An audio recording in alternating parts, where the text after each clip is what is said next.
상해보험에 있어서 상해의 요건에 대해서 살펴보겠습니다. 상해와 비슷한 말로 재해가 있어요. 그래서 상해보험에서는 상해라는 용어를 쓰고 있고 생명보험에서는 재해라는 용어를 쓰고 있습니다. 상해, 재해 같은 의미이고 비슷한 의미이면서도 다른 의미죠. 무슨 말씀이냐면 상해보험에서는 일정한 요건을 충족한 사고를 상해사고라 하여 보상하고 있습니다. 생명보험에서는 일정한 요건을 구비한 것을 재해라고 하는 게 아니라 생명보험 약관에서 열거하고 있는 재해사고를 재해라고 합니다. 그래서 상해보험과 같은 경우는 포괄 책임주의다 이렇게 이야기를 해요. 그래서 어떤 요건을 충족하면 다 물어준다는 거죠. 다 그 요건만 충족하면 다 물어준다. 그래서 포괄적으로 책임을 진다고 해서 포괄 책임주의. 생명보험의 경우에는 열거한 것만 보상한다고 해서 열거 책임주의. 이 포괄 책임주의하고 열거 책임주의는 앞으로도 가끔 한 번씩 나올 겁니다. 그래서 여러분들이 보험을 공부하는 데 있어서 포괄 책임주의, 열거 책임주의 의미를 알아두시면 되겠어요. 어떤 요건을 충족하면은 다 물어주겠다라는 것은 포괄 책임주의. 그 다음에 열거한 것만 물어주겠다, 보상하겠다 그러면 열거 책임주의. 이렇게 우선 먼저 이해를 하고 나중에 깊이 있는 내용은 다시 제가 설명드릴 기회가 있을 겁니다. 상해보험의 요건은 어떻게 되어 있냐면요. 보험기간 중 피보험자가 급격하고 우연한 외래의 신체 사고에 대해서 보상한다 이렇게 되어 있어요. 상법에서도 그렇게 정의하고 있죠. 그래서 급격하고 우연한 외래의 사고, 급격하고 우연한 외래의 사고. 그래서 이거를 상해의 3요건이라 하죠. 급격성, 우연성, 외래성이라 칭합니다. 매우 중요해요. 왜냐하면 상해만 보상하기로 했으니까 상해가 되냐 안 되냐는 방금 말씀드렸더니 급격성, 우연성, 외래성을 갖춰야 된다. 먼저 급격성을 한번 살펴보겠습니다. 급격성은 용어 그대로 급격하다라는 말은 빠르다, 단시간 내에 일어났다, 시간이 좀 짧다라는 의미인데 그렇다면은 얼마를 짧은 것으로 볼 것이냐에 관한 의문이 있어요. 1분은 짧은 것이고 1시간은 긴 것이고 2시간은 긴 것이고 1시간은 짧은 것이고 이 상대적 개념이라는 거죠. 그래서 단시간이라는 의미, 짧다라는 의미는 매우 유동적이다. 그래서 급격성은 현실적으로 우연성과 외래성을 보완하는 의미이지 급격성이 상해 요건이라고 보기는 어렵다. 이렇게 보는 견해도 많아요. 어쨌든 급격성이라는 것은 비교적 단시간 내에 돌발적으로 일어난다는 의미다. 그래서 시간적인 개념이 아니라 원인이나 또는 결과의 발생을 피할 수 없을 정도로 급격했다. 그래서 피할 수 있는 정도다 그러면은 급격성이 결여되어 있고 피할 수 없는 정도면 급격성을 충족한다. 이렇게 이해하시면 되겠어요. 그래서 어떤 결과의 발생이 자연적으로 일어난다. 피할 수 없었다는 이야기. 자연히 피할 수 있었다는 이야기죠. 자, 그런 경우는 급격성이 결여된 경우다. 좀 어렵긴 해요. 그래서 어쨌든 질병과 같은 것은 어째요? 피할 수 없는 결과의 발생을 피할 수 없는 정도의 급격한 상태다? 그건 아니죠. 자연적 원인에서 발생하는 거니까 구별되어야 된다는 개념이다. 피로골절이라는 게 있어요. 피로골절. 우리가 또 그 군대에서 있을 때 행군을 한다거나 그러면은 계속적으로 이 군화하고 발등 쪽에 부딪혀 가지고, 그래서 계속적으로 누적돼 가지고 피로가 누적돼서 이제 그 부위가 골절되는 경우를 피로골절이라는데, 이런 피로골절, 그러니까 마찬가지 구두에 의해서 계속적으로 이렇게 짓물리면서 군화에 의해서 상처를 입는 경우, 그런 상처. 그 다음에 동상. 이제 동상의 경우는 두 개로 볼 수 있어요. 갑자기 추운 데서 장시간이라기보다도 갑자기 추운 것이 오랫동안 지속됐다. 그래가지고 거기서 바로 동상으로 걸렸다. 급격하게 얼어가지고 동상을 입었다. 요거는 상해성을 충족하죠. 다만 이 동상이라는 것이 매번 추운 데서 사용을 하다 보니까 이것이 누적된 결과로 왔다. 그럼 요거는 급격성이 좀 결여됐다. 이렇게 볼 수 있겠어요. 야구나 테니스를 하면 주관절 부위에 염증이 생기는, 소위 말하는 테니스 엘보라거나 또는 어깨가 이제 회전근개가 파열이 된다거나 이런 것들이죠. 그 다음에 이제 직업병 같은 경우, 이런 경우는 급격성이 결여되어 있다고 본다. 그래서 어쨌든 급격성이라는 것은 시간적인 것을 이야기하는 것이 아니라 결과의 발생을 피할 수 없을 정도의 경우, 이거를 급격한 상태로 본다. 다만 이 급격성은 필요 불가결의 요건은 아니라고 보기 때문에 우연성과 예외성을 보완하는 특성을 가지고 있다. 이렇게 보시고요. 두 번째 이제 우연성을 보겠습니다. 우연의 반대말은 필연이겠죠. 원인이나 또는 결과 발생이 예견되지 않는 상태. 이게 지금 이제 상해보험이니까 피보험자 입장에서 그런 결과가 생기라고 전혀 예측치 못했다. 그래서 피보험자의 의사에 기인한 것은 필연이지만 그렇지 않은 경우는 우연성이다 그럽니다. 우연성이 드러나는 경우는 여러 가지가 나타날 수 있어요. 가장 전형적인 상해 사고를 보면요, 횡단보도를 건너던 중에 차에 치여 부상을 입은다, 이렇게 보거든요. 횡단보도를 건너던 중에 차에 부상을 입었다. 그러면 횡단보도를 건너다가 차에 치인 상태, 이게 바로 우연한 거죠. 갑자기 생겨난 거야. 갑자기.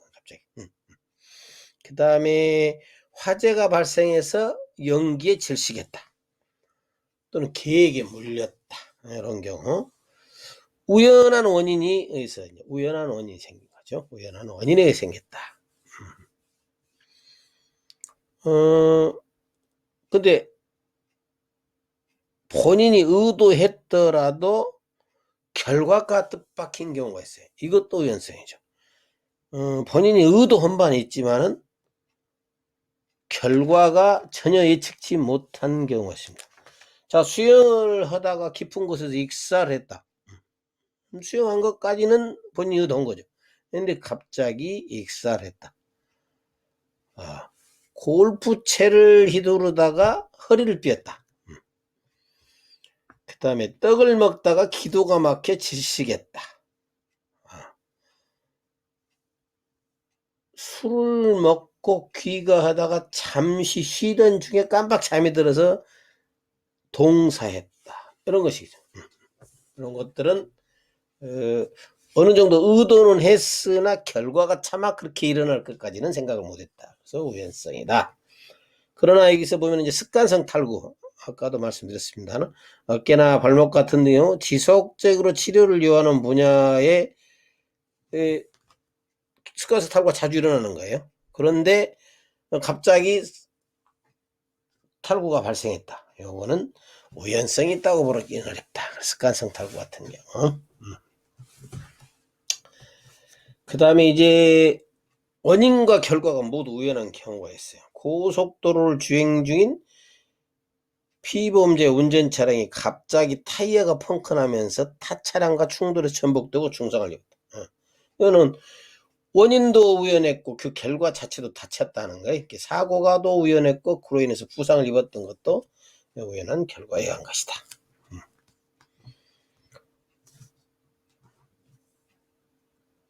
그런데 심장질환이 있던 피보험자가 마라톤 대회에 참가했다가 10km 정도 가다가 심장 이상으로 사망했다? 이게 우연성이 있을까요? 심장질환이 있는 피보험자가 마라톤 대회에 참가했다가 10km 지점에 가서 심장 이상으로 사망을 했다. 이런 경우는 우연성이 결여된 거죠. 우연성은 결여된 경우죠.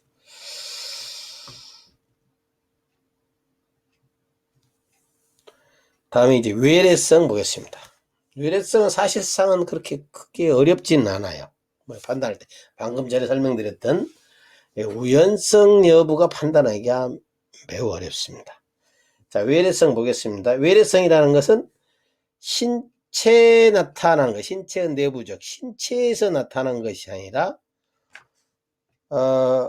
이게 신체 내에서 나타나면은 외래성이 아니죠. 신체 외부에서 발생한다. 그럼 신체 내부에서 발생하는 건 뭘까요? 질병이죠. 질병. 그래서 외부적 요인이 아닌 내부적 요인에 의한 것, 가장 대표적인 게 질병이다. 이렇게 보시면 되겠어요. 근데 이 질병이냐 아니냐 개념은 상황에 따라서 조금 달라질 수 있는 부분이 있어요. 요통이다. 허리에 통증이 왔어요. 근데 이 발생 기전이 물건을 들다가 허리를 삔 경우, 이거 상해로 봐야죠. 물건을 들다가. 근데 질병적 요인으로 좀 늙고 병들었어요. 퇴행성 변화도 있고, 그래서 척추관 협착증 등으로 인해서 요통이 왔다. 이거는 외래성 인정이 안 되는 경우죠. 그래서 외래성이라는 것은 신체의 외부에서 발생한다. 자, 그러면은 어려운 거 한번 살펴볼까요? 대장 내시경을 했는데 용종이 발견됐어요. 그래서 그 용종 제거 수술을 했는데 대장 내시경을 하면서 용종이 발견돼서 용종 제거술을 했는데 거기서 출혈이 발생을 했다. 출혈이 발생해 가지고 그것이 원인이 돼서 대량 출혈이 원인이 돼서 사망했다라고 가정을 해봅시다. 그러면은 자, 대장 용종을 제거했다. 용종을 제거했다. 이거 뭐예요? 우연성은 아니죠. 왜냐하면 대장 용종을 제거로 가는 의학적 행위는 그럴 수 있는 거죠.